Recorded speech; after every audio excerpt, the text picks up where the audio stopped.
West Palm Beach police officers are zoned in. We want them to be focused on their jobs. Jobs they have to do, knowing that police in Florida have been killed at a rate of more than one a week this month.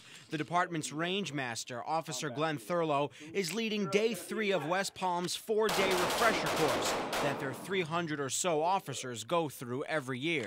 Just squeeze it back, right in the throat. That's my first gunshot ever, and he says that's how easy it is for someone to ambush an officer who doesn't see it coming.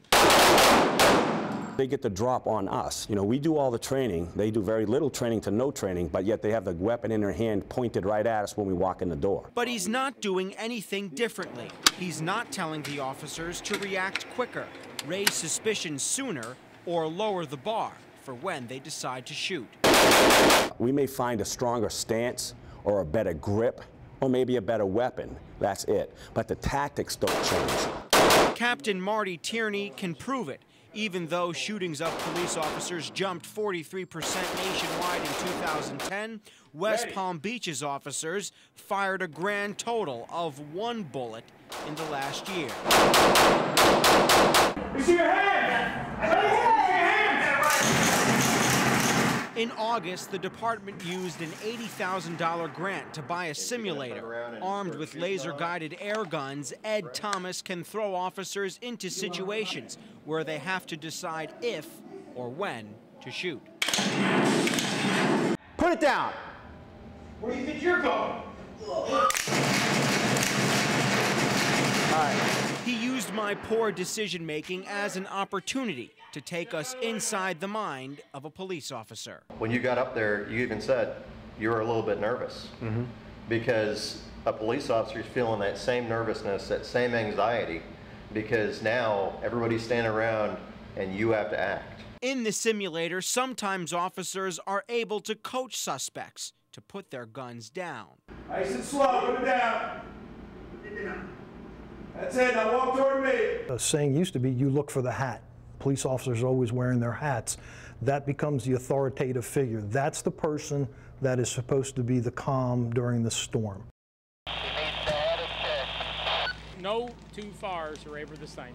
And this burning building is a very different kind of blaze, designed to spark an intense training process for responders, one that began in a vacant house with only a small flame inside. It was clear when you came in. If you don't want to be in there anymore, raise your hand. An option firefighters don't have in an emergency, but this controlled house burn is all about learning, and I suited up with trainees for Firefighting 101. My camera crew goes in first. We navigated through smoke that only got thicker with time because just feet away, part of the living room was engulfed in flames.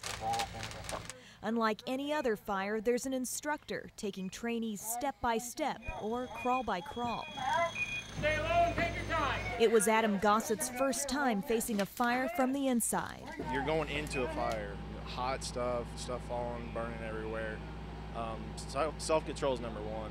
And then also teamwork, because you have to have 2 in, 2 out at all times.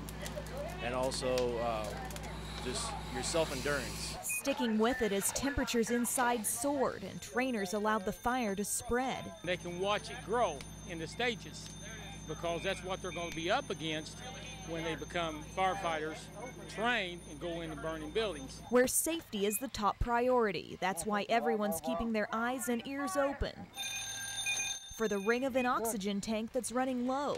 Once the fire in the attic became intense, firefighters let the burn continue, monitoring it from the outside and clocking the heat it produced at 2,500 degrees.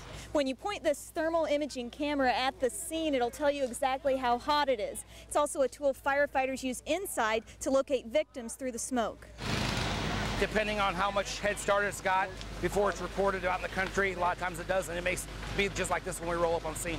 A scene these firefighters can respond to with confidence. I think it's the best hands-on training for us that we can do.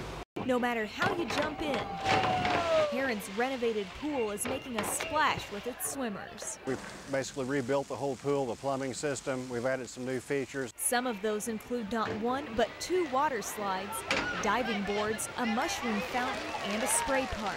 Lots of kids have already decided on their favorites. The slides and the diving boards. A high dive, water slides. Pretty much everything.